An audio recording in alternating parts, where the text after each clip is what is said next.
কে কি পরিমাণ গুনাহ করে জুলুম করেছো আমার আদালতে আসো। দুনিয়ার আদালত আমি আল্লাহর আদালতের মধ্যে ব্যবধানটা কি জানো? তুমি একটা অপরাধ করছো, কোর্টে তোমার জন্য এক ধারায় মামলা হয়ে যাবে। আবার তুমি একই মানুষ আর একটা অন্যায় করেছো, মার্ডার করেছো, তোমার জন্য আলাদা ধারায় মামলা হয়ে যাবে। এইভাবে তুমি 5টা অপরাধ করেছো মারাত্মক, তোমার 5টা ধারায় 5টা মামলা। 5 মামলার জন্য 5 বার হাজিরা। 5 মামলা চালানোর জন্য 5 ধরনের 5 দিনের দৌড়। রায় হবে 5 দিন 5 ধরনের। আর আল্লাহর আদালত, বান্দা তুমি ধারায় অন্যায় করতে করতে করতে করতে হাজারো লাখ অন্যায় করেছো তুমি 20 বছর, 30, 40, 50, 60 বছরে। আমি আল্লাহর দরবারে কোনো ধারা নাই। আমার কাছে এসে যদি বলতে পারো আল্লাহ ভুল করেছি মাফ করে দাও, আমি তোমার 50, 60, 70 বছরের গুনাহ 1 সেকেন্ডে মাফ করে দিব। আমি কোনো ধারা টারা দেখবো না, আমি দেখবো তোমার অন্তরটা নরম হইছে নি, তুমি বিনয়ী হইছো নি, তুমি আমার কাছে আনুগত্যশীল হইয়া তওবা করতেছো নি। আমার দ্বারা হাজিরা দেওয়া লাগবে না, 2 ফোঁটা চোখের পানি ছেড়ে দাও, আমি আল্লাহ ওয়াদা দিলাম তোমার উপরে জাহান্নামকে হারাম করে দিব। কত দয়ার মালিক আপনার আমার আল্লাহ। কুল ইয়া ইবাদিয়াল্লাযীনা আসরাফু, আল্লাহ বলেন ইয়া ইবাদি, হে আমার প্রিয় বান্দা বান্দিরা। যদি বলতেন এই মুসলমান তওবা করো, তাহলে যারা মুসলমান না তারা ঢোকার সুযোগ নেই। কিন্তু আল্লাহ শব্দ ব্যবহার করছেন বান্দা। বান্দা বলতে পৃথিবীর প্রত্যেকটা মানুষ আল্লাহর বান্দা। হিন্দুরাও আল্লাহর বান্দা, ইহুদিরাও আল্লাহর বান্দা, খ্রিস্টান আল্লাহর বান্দা, বৌদ্ধরা আল্লাহর বান্দা, সব আদম নবীর সন্তান। আল্লাহ বান্দা বলে ডাকছেন, যে যেই লাইনেই থাকো আসো, তওবার দরজায় ফিরে আসো, আমার কাছে তওবা করে ঈমান আনো, মাপ চাও, সব আমি মাফ করে দিব। শুধু বান্দা শব্দ বলেন নাই, আল্লাহ আরো মায়া লাগায় বলছেন আমার প্রিয় বান্দা। বান্দা বললেই বোঝা যায় কার বান্দা। এই যুবকেরা কথা কও, আল্লাহর বান্দা। তো আমার বান্দা বলার তো আর দরকার পড়ে না। আল্লাহ বলেন আমার প্রিয় বান্দা যারা। আমার বান্দা কেন বলেছেন? এর কয়েকটা কারণ একটু খেয়াল করে শুনেন। আমার বান্দা বলার একটা কারণ হলো দুনিয়াতে সব আল্লাহর বান্দা, তবে কিছু কিছু মানুষ দুনিয়ার মোহে পড়িয়া মনে করে না সে আল্লাহর বান্দা, মনে কিন্তু সে এখন আল্লাহকে মানতেই চায় না। ফেরাউন এত বড় গরিবের সন্তান, চলার মতো টাকা নাই। আল্লাহ এক সময় তাকে টাকার পাহাড় দিলেন। এই ফেরাউন টাকা পাইয়া মিশরের জমিনে ক্ষমতা চেয়ারে বৈশা সে দাবি করলো আনা রব্বুকুমুল আ'লা, আমি শুধু খোদা না, সব থেকে বড় খোদা। নমরুদ আল্লাহকে মেরে ফেলার জন্য রেডি হয়ে গেল যে আল্লাহকে গুলি করে মেরে ফেলবো, তাহলে ঝামেলা শেষ। কিন্তু সেই নমরুদকে আমার আল্লাহ ধ্বংস করতে কোনো ফেরেশতাও পাঠান নাই,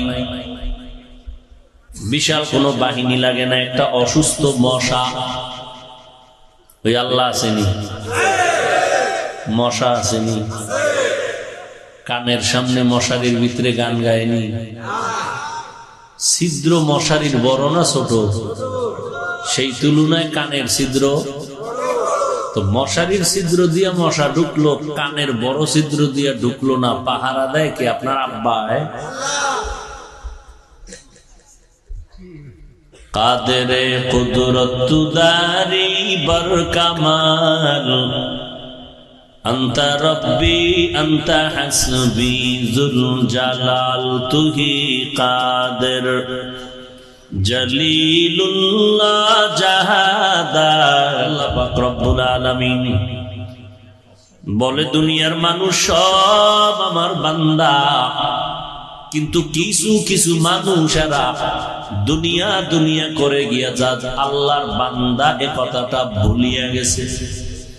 আল্লাহ পাক এদের দিকে নজর করে বলেন, ও ইহুদি ধর্মের মানুষেরা, তোমরা আজ আমি আল্লাহর বান্দা কথাটা ভুলিয়া গিয়া আজকে তোমরা মনে করো তোমাদের সব থেকে বড় গুরু হলো উযায়ের নবী।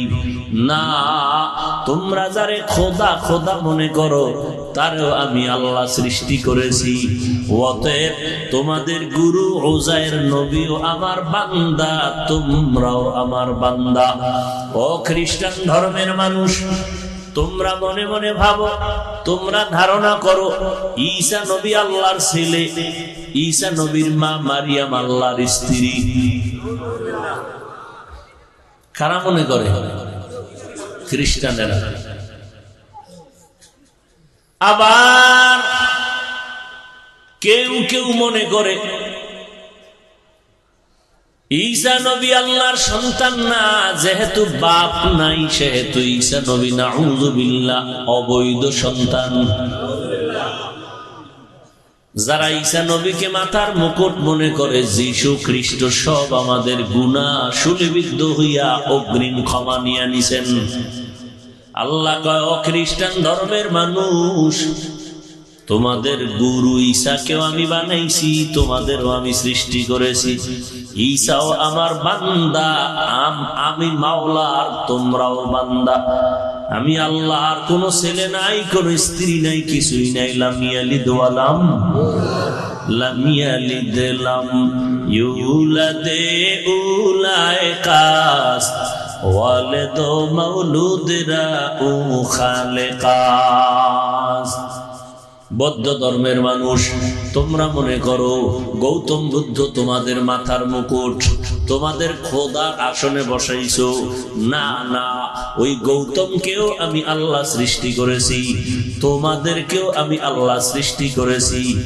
অতএব তোমরা যাদেরকে মাথার মুকুট মনে করিয়া তার পেছনে দৌড়াও, তাকে সেজদা পর্যন্ত দাও না, তারেও আমি বানাইছি, তোমাকেও আমি সৃষ্টি করেছি। ওই গৌতম আমার বান্দা, তোমরাও আমার বান্দা। অতএব ফিরিয়া আসো, আমি আল্লাহর আদালত বড় বড় দামি আদালত, দয়ার আদালত। এখানে কোনো রাগের আদালত নাই। আমি আল্লাহ বড় বড় পাপী আসছে ফিরাইয়া দেই নাই, তোমাকে কেন ফিরাইয়া দিব? আসো আমার আদালতে, পাহাড় সম পরিমাণে যদি তুমি গুনাহ করো, আমি আল্লাহ ওয়াদা করলাম তোমার জীবনের সব গুনাহ মাফ করে দিব। কারণ আমি আল্লাহ চাই না তুমি গুনাহ নিয়ে কবরে যাইবা, তোমার কবরে আযাব হবে। মানুষ বিশ্বাস করে না, করে না তো করেই না। এর মধ্যে আবার একটা ভেজাল, এমনি তো নাচনিওয়ালা বুড়ি, এরপর কি আরো যদি পায় ঢোলের বাড়ি। মানুষ কবরের আযাব বিশ্বাস করতেই চায় না। আবার একদল হুজুর বের হয়ে গেছে লেবাসদারি, এরা আবার বলে কবরের মধ্যে কোনো আযাব আর গজব নাই। এগুলো বলে বলে সাধারণ মানুষকে আরো বিভ্রান্ত করে। এই দলের নতুন ব্যানার হলো তারা নাকি আহলে কোরআন। এতদিন শুনছেন বাংলাদেশে এক নতুন দল আহলে হাদিস, এখন নতুন করে এই দল বের হয়েছে, এদের নাম কি? আহলে কোরআন। এরা বলে কবরে আযাব নাই। আল্লাহর এক ওলি বলে, ও বুদ্ধিজীবীরা, তোমার কথা যদি আমি 1 মিনিটের জন্য মেনে নেই, কবরে কোনো আযাব হবে না, তাহলে তুমিও টেনশন মুক্ত, আমিও টেনশন মুক্ত হয়ে গেলাম। কিন্তু কবরে যাওয়ার পর যদি দেখো বেনামাজির কবরে আযাব, বেপরদাওয়ালার কবরে আযাব। আর আযাব হওয়ার তো দলিলের অভাব নাই। যদি গিয়া দেখো নামাজ না পড়ার শাস্তি হচ্ছে, পর্দার বেরখেলাপ চলার শাস্তি হইতেছে, বলো বাবা তখন তোমার উপায় কি? তখন আমারও উপায় কি? তখন তুমি কই পালাবা? মরণ থেকে যতই পালাও, মরণ তোমায় নিবে ঘিরি। যদিও সুদূর আকাশ পানে লুকাও, সেথায় লাগিয়ে সিঁড়ি। নদী পথে নৌকা চালাও ও মাঝি ভাই, বেলা ডোবার আগে আমি ওপার উঠতে চাই। ডুবে গেলে বেলারে আর উঠে না, ভেঙ্গে গেলে মেলারে আর জমে না। রে আল্লাহর বান্দারা, আল্লাহ পাক ডাকতেছেন, আসো তুমি আমার দরবারে ফিরিয়া আসো। ইয়া ইবাদি, আমার বান্দা যারা, আমার কাছে আসো। অন্য কোথাও গেলে তোমাদের কোনো শান্তি নাই। তোমরা দুনিয়াতে যার পিছনে দৌড়াও, এরা স্বার্থপর সবাই। একটু যদি স্বার্থে আঘাত লাগে, তোমার সাথে কথা বন্ধ, মোবাইলও বন্ধ, আর যোগাযোগ নাই। হঠাৎ করে যদি খুলে আর রিংটা ঢুকিয়েই পড়ে, রিসিভটা করিয়েই ফেলে, ঘরের মধ্যে থাইকা বলে আমি জমিনেই নাই। সব স্বার্থপর। আল্লাহ পাক বলেন, আমি যদি স্বার্থপর হইতাম তাহলে তোরে টুকরা টুকরা কইরা আমি রোদ্রে শুকায় এরপরে তোরে শাস্তি দিতাম। আমার দেওয়া পানি তুই পান করতেছো, আমার দেওয়া বাতাস ভোগ করতেছো, আমি আল্লাহর বানানো সূর্যের আলো ভোগ করতেছো, বিদ্যুৎ আবিষ্কার করছো আমার দেওয়া কুদরতের ক্ষমতার ভিতর দিয়া, আমার দেওয়া জমিনে হাঁটতেছো, আমার দেওয়া নদীর মাছ খাইতেছো, জমিনের ফসল খাইতেছো, আমার দেওয়া গাছের ফল খাইতেছো। আমি জমিনে ফসল দিলে পাবি, না দিলে তোর বাবাও দিতে পারবে না। আল্লাহ বলেন, আমি যদি স্বার্থপর হইতাম তাহলে ঘুমের মধ্যে তোরে মেরে ফেলতাম, বরং মারাত্মক করোনা দিয়েও তোরে বাঁচায় রাখছি। আমি আল্লাহ স্বার্থপর না রে বান্দা, অন্যায় করেছো। আমি আল্লাহ বারবার ডাকতেছি, নবীদের লাগাই দিলাম তোর পেছনে, সময় দিয়ে তোরে বুঝাবে। গালি দেওয়ার অনুমতি নাই। রহমতের নবী আমার মাত্র 13 বছরের ভেতরে মদিনা মক্কার মানুষগুলো ছিল পৃথিবীর নিকৃষ্টতম খারাপ চরিত্রহীন লম্পট। মক্কার মানুষের মতো খারাপ জমিনের মধ্যে আর কোথাও এমন খারাপ মানুষ ছিল না। বাইতুল্লাহ এমন একটা ঘর, ইন্না আউওয়ালা বাইতিন উযিআ লিন-নাসি লাল্লাযী বিবাক্কাতা মুবারাকাও ওয়া হুদা মুবারাকাও ওয়া হুদাল লিল আলামিন।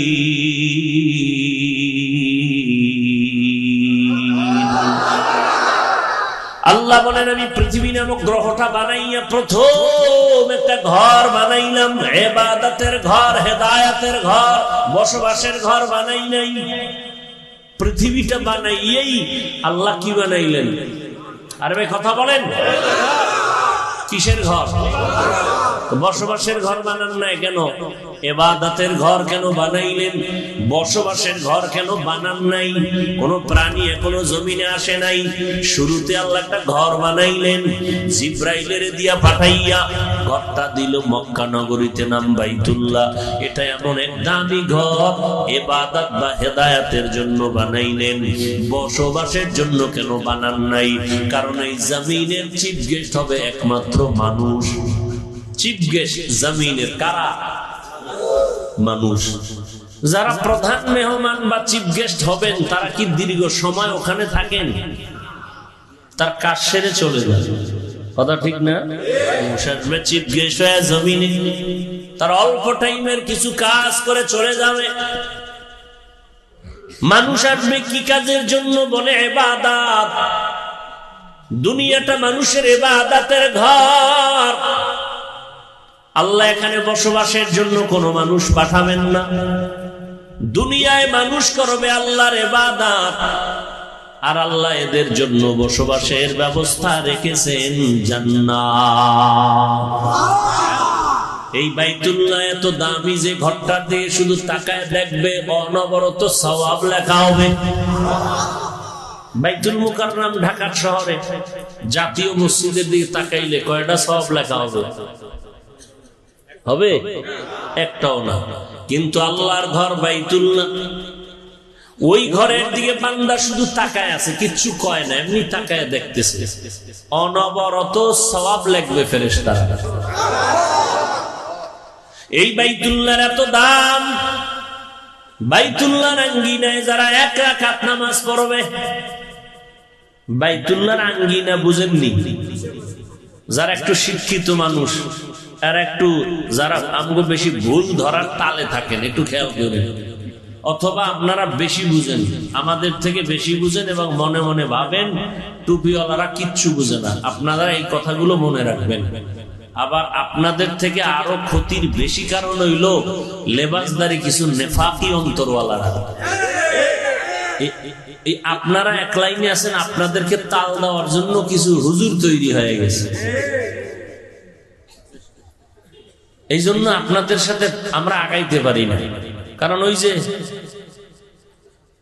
নিজের ঘরের আগুন যদি ঘরের লোকে দেয় তো নিবাইবে কে? কথা বুঝেন নাই? বড় কঠিন, কিন্তু বড় কঠিন। আপনাকে যদি বলি ভাই আপনি এই অপরাধটা করলেন কেন, কারণ এটা কিসের অপরাধ? আপনার হুজুর না আমার সাথে আছে, হুজুরে কইছে কোনো সমস্যা নেই, বাস শেষ, ব্রেক হয়ে গেলাম আমরা। আল্লাহ আমাদেরকে বুঝার তৌফিক দান করে। বাইতুল্লাহর আঙ্গিনা যেমন এটা মসজিদ না, মসজিদের একটা আঙ্গিনা আছে না, বারান্দা সহ, এটা কি মসজিদের আঙ্গিনা নেই?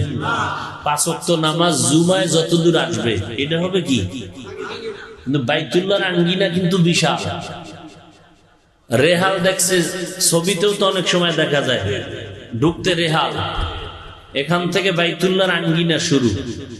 যারা হজে গেছেন বা যাবেন, এই কথাটা কঠিন ভাবে মনে রাখবেন। মনে রাখলে অনেক কঠিন বিপদের থেকে বাঁচতে পারবেন। আর মনে রাখলে পেঁচগোছ লাগায় বাস। ওলামায়ে কেরাম যারা বড় দামি, এরাও হজে গিয়া বলে প্রথমবার আইসা দেখা, পরের বার আইসা জানা, এরপরে আইয়া হজ করা। ওখানে গেলে একেবারে বড় হুজুরেরাও ডাইন বা মার খুঁজে পাওয়া বড় কঠিন। যাই হোক, এই বাইতুল্লাহর আঙ্গিনা, শুধু বাইতুল্লাহর হেরেমে যারা গোলাকার হয়ে নামাজ পড়ে এতটুকু না, কিন্তু ওই রেহাল হইতে আরো পুরা চতুর্পার্শ্বের সীমানা, এর মধ্যে যতগুলো হোটেল আছে সব বাইতুল্লাহর আঙ্গিনার ভেতরে। তো বাইতুল্লাহর দেওয়ালটার পাশে দাঁড়াইয়া নামাজ পড়লে যেই সওয়াব, ওই রেহালের পাশে দাঁড়ায় নামাজ পড়লে একই সওয়াব। কিন্তু মনের একটা তৃপ্তি আছে, এই তো তৃপ্তিটা অর্জন করতে হবে আল্লাহকে বেজার করে না খুশি রেখে। অনেকে হজরে আসরে পাক চুমা দিতে গিয়া কবিরা গুনার বড় অপরাধ করে ফেলে। মহিলারা ধাক্কা ধাক্কি, সেখানে কবিরা গুনাহ হবে না? কথা বলেন না? এই চুমায় কি বরকত হইল? ওমরে ফারুক একদিন কালা পাথর, নবীজিরে দেখছি তোরে চুমা দিছে, যদি না দিত আমি তোর কাছেই যেতাম, তোর কি পাওয়ার আছে? নবী দিছে এই জন্য আমি দিলাম।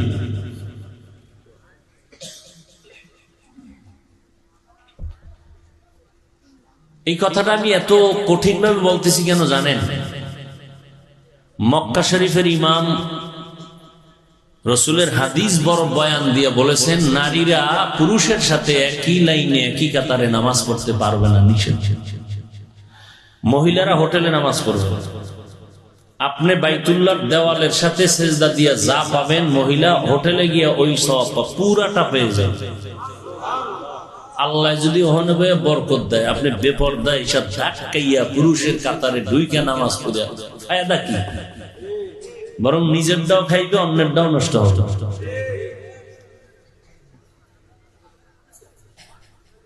আমরা অনেকে বুঝাইয়াও বুঝার পরও না বোঝার বাহানা করি।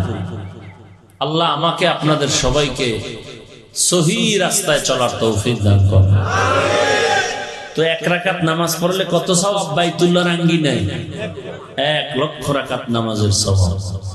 মক্কার মানুষ কত বড় ইতর, লম্পট, কত বড় চরিত্রহীন, যে নারী আর পুরুষ উলঙ্গ হয়ে এটারে তাওয়াফ করে।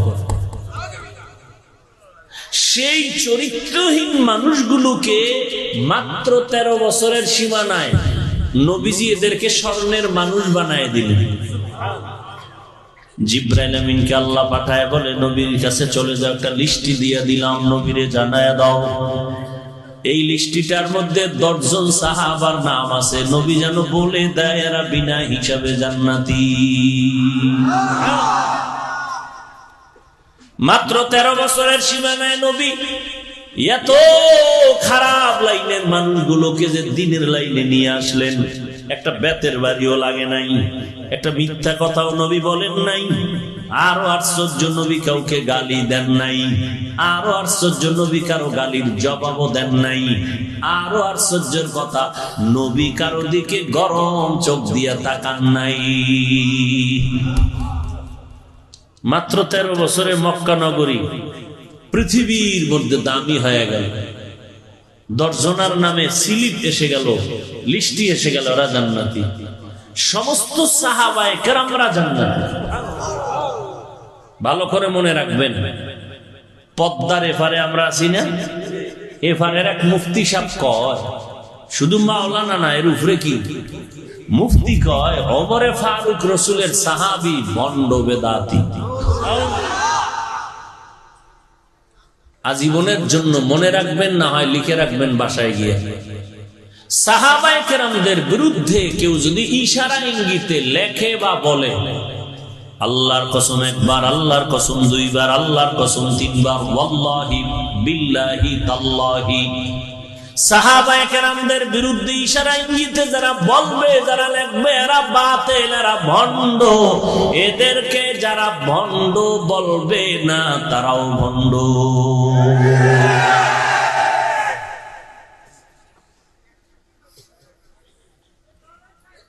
রহমতের নবী আমার একটা বাঁকা নজরে কারো দিকে তাকান নাই।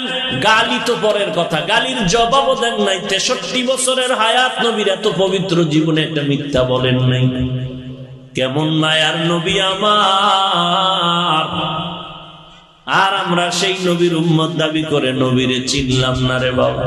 বুঝো, কুত্তা শুয়ারের আল্লাহ আকল দেয় নাই ভালো মন্দ যাচাই করার, মানুষকে দিছে। আমরা কি মানুষ? মানুষ মানে কি যে বেউসে মানুষ? হ্যাঁ, যার আকল গেল ঠিক আছে সে মানুষ। আর মানুষের মূল জিনিস হলো ভেতরের মধ্যে একটা ইঞ্জিন আছে, কলব, যে আমার বডিটাকে পরিচালনা করে। কলব আছে, রুহুটা আছে, তো আমি আছি। রুহুটা যেদিন চলে যাবে সবাই বলবে লাশটা ভরে রয়েছে, মানুষ নাই, হুজুর নাই, আব্বা নাই, কোথায় শুয়ে রয়েছে? কয় আব্বার লাশ। কয় এতদিন নেই, এরই তো আব্বা কয়ে ডাকছো, হাত পা কর্ণ নাসিকা সব ঠিক আছে। না না না, এটা আমার আব্বা না, তুই কালকে রে আব্বা কয়ে ডাকলি, এই লোকটারই তো ডাকলি, এই বডিটারে দেখেই তো বুঝছো আব্বা। এখন না না, এটা আমার আব্বা না, তো আব্বা কই? আব্বা গেছি গা, তো কে? কয় লাশ। আমার আব্বা চলে গেছে, আব্বার লাশ পড়ে আছে। আমরা কি মানুষ? মানুষ মানি যে বেউসে মানুষ? হ্যাঁ, মুরব্বীরা আগে কইতেন যে যার মধ্যে মানও আছে, হুশও আছে, এরা কি মানুষ। যদিও মুরব্বীদের একটা ধারণা, কিন্তু এটা তথ্যবহুল কোনো কথা না, বুঝেন না? আমরাও মাঝে মাঝে এই কথা বলতাম। যেমন আমরা বলি লাউ, কদুরে কি বলি? বলেন, আপনারা বলেন না? আমাদের মুরব্বী ওলামায়ে কেরাম বলছে না কদু বলবেন, লাউ বলবেন কেন? লাউ বলা যাবে না। তো লাউ তো হিন্দুদের মধ্যে একটা ঘটনা আছে লাউয়ের। এরপরে আমরা মাংস বলি না, কথা বলেন। মুরব্বীরা বলতেন, বয়ান শুনতাম অনেকের, আমরাও তাদের শুনে শুনে এক সময় বয়ান করছি, মাংস মানে কি মা যোগ অংশ, মায়ের অংশ, এভাবে বলতেন। আসলে এই তথ্য সঠিক না, কারণ অংশ লিখতে 100 আর কি বলে মাংস লিখতে আর 100। যাই হোক, গুণা না হতে পারে, এটা না বলা ভালো। যেমন বাংলা ভাষায় যদি আপনি বলতে যান, তো জল এটা বাংলা ভাষা না? এ যারা শিক্ষিত আছেন বলেন, পানি তো উর্দু, বাংলা ভাষা কি জল। হিন্দুরে যদি কন তুই ডেলি তোরে 100 টাকা দেব, তুই পানি কবি না? ওদের একটা সংস্কৃতি আছে না নেই? তাহলে জল বাংলা ভাষা, কারণ আপনি জল কইলে কইবে তুই কি হিন্দু হয়ে গেছ, ঠিক না? মুরব্বীরা বলতেন তাদের একটা মেধা, তাদের একটা উপরের সর্বোচ্চ ঐতিহ্য নিয়ে চিন্তা করে বলতেন। আমরাও এগুলো বলতাম, বলি মাঝে মাঝে। তা আসলে ঘেটে দেখলাম এখন যেই যুগ হয়েছে, তথ্য ছাড়া কথা বলা যায় না, এগুলো ভিত্তিহীন কথা, বুঝেন না? আর এমন কি ওই যে অনেকে বলে না হাদিস বলি, যে আমরা কত বয়ানে মুরব্বীরা বয়ে বয়ে হাদিস বলতেছে। ক্বালা রাসূলুল্লাহ সাল্লাল্লাহু আলাইহি ওয়াসাল্লাম, হাদিস কইয়ালেছে কি কইছে? আদ-দুনিয়া জিফাতুন ওয়া তালিবুহা কিলাব। অথচ এটা তথ্য নিয়ে ঘাইটা দেখা গেল এটা হাদিসই না। হযরত আলী রাদিয়াল্লাহু তাআলা আনহুর একটা কৌল কথা, অথচ বড় আমাদের মুরব্বী আলেম এ বারবার এই হাদিস শুনে শুনে আমরাও বলছি এটা হাদিস, কিন্তু এটা এখন ঘাইটা দেখা গেল পৃথিবীর কোন জায়গায় এটা হাদিস বলে প্রমাণিত না। হযরত আলী রাদিয়াল্লাহু তাআলা আনহুর কৌল, কথা বুঝাইতে পারছি? তাও শব্দ কি হবে? আর দুনিয়া জিফাতুন ওয়া তুল্লাবুহা কিলাব, তালিবুহা নয়, ওয়া তুল্লাবুহা কিলাব। দুনিয়া মুর্দার মতো, মরকের মতো, মৃত্যু বস্তু, এর পিছনে যেমন কুত্তা দৌড়ায়। হযরত আলী বলেন দুনিয়া দুনিয়া দুনিয়া দুনিয়া করে যারা দৌড়ায় এরা কুকুরের নেই। এদের আবার ভিন্ন ব্যাখ্যা আছে। মৃত্যু জন্তু খায় 3 শ্রেণীর প্রাণী, শিয়ালে খায়, শকুনে খায়, কুত্তায় খায়। হযরত আলী দুনিয়াটাকে মৃত্যু জন্তুর সাথে তুলনা দিয়া এর পেছনে যারা দৌড়ায় এদেরকে বলছেন কুকুর। শিয়াল বললেন না কেন, শকুন বললেন না কেন? এটা ভিন্ন ব্যাখ্যা আছে। বাকি আমি যেটা বুঝাইতে চাইছি, এটার আমরা এতদিন কি বুঝছি দেখছেন? হাদিস। আসলে এটা হাদিস না। আল্লাহ আমাদের সবাইকে মাফ করুন। তবে না জেনে কোনো ভুলে কিছু বলা, এটা মাপ চাওয়ার আগে আল্লাহ মাফ করে দেন। বুঝেননি? কিছু বুঝেন? যদি কেউ ভুলে কিছু বলে ফেলেন, তাহলে এটা যদি আসলেও ভুল হয়, আল্লাহর কাছে ক্ষমা চাওয়ার আগেই আল্লাহ ক্ষমা করে দেন। তাহলে আপনারা কি বলি? পানি। বাংলা ভাষা কি? জল। কিন্তু আমরা জল বলি না। যেমন মাংস, আমরা গোশত বললে সমস্যা কি? মাংস বললে যে আপনার গুনাহ হবে তা না। মুরব্বীরা বলতেন মায়ের অংশ, আসলে এটাও সঠিক নয়, কিন্তু আমরা বলতেন, আমরা সহজে বুঝি যে বাংলা ভাষা হলেই যে বলবো বিষয়টা তো এমন না। আমরা কদু বললে বাংলাদেশের কেউ চিনবে না। বাংলাদেশের 2টা এলাকা আছে খুব মারাত্মক ভাষায়, তারা এতটা কঠিন যা বুঝার মতো ব্রেন আমাকে নাই। চট্টগ্রাম আর কই সিলেট, কথা ঠিক না? মনে হয় যেন মুসা নবীর যুগের সে হিব্রু ভাষা। কিন্তু এগো এলাকায় গিয়েও কদু কইলে চিনেনি, গোশত বললে চিনেনি। হিন্দুরা বাংলা ভাষা জল বলে, তা আমরাও বাংলা ভাষা জল বলি। না, আমাদের মুসলমান একটা ঐতিহ্য, বললে গুনাহ হবে না, কিন্তু আমাদের একটা প্রচলিত আছে না মুসলমান হিসেবে, আমরা গোশত বললে সমস্যাটা কি? গুনাহ তো নেই কি? আমরা কদু বললে সমস্যা কি? যেমন আমরা পানি বলতেছি, আর আপনি যদি খুঁজতে যান তাহলে একজনে লেখা দেখলাম একটা কালকে, গরু কি গোশত বলাও যাবে না। কেন? এটার সন্ধি বিচ্ছেদ করছে, গো প্লাস আস্ত, এটার সন্ধি বিচ্ছেদ করছে। গো মানি দেবতা, গরু, আস্ত মানি আছে, এইভাবে সন্ধি বিচ্ছেদ করছে। মানে এইভাবে সব, কম্বল বাঁচতে গেলে বলে কিছুই থাকে না। সব কথার মূল কথাটা আমি বুঝাইতে পারছি। মুরব্বীরা অনেক কথা বলে গেছেন তাদের মেধা দিয়া, তাদের চিন্তায়। এখন তো সব শিক্ষিত মানুষ তথ্য ছাড়া, সঠিক তথ্য না থাকলে মানতে চায় না। কথা ঠিক না? যাই হোক, মানুষ, আমি মানুষ ঠিক নামে, মূলত আমি পাগল, মূলত আমি পাগল। আল্লাহ বুঝার তৌফিক দান করেন।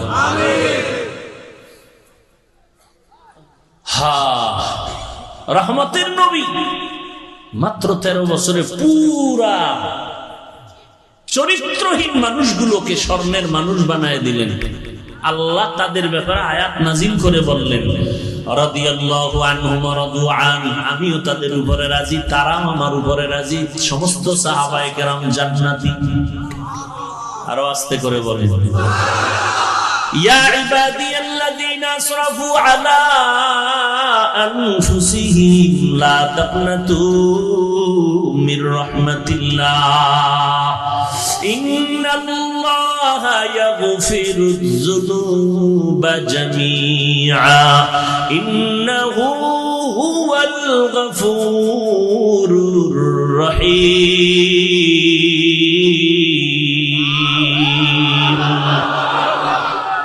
এরে নবীর আশিক, বলতেছিলাম আমি ওই কথাটা, বান্দা বললেই তো প্রমাণ সব আমার আল্লাহর বান্দা, কিন্তু আল্লাহ আমার বান্দা বললেন কেন? তার একটা কারণ বললাম,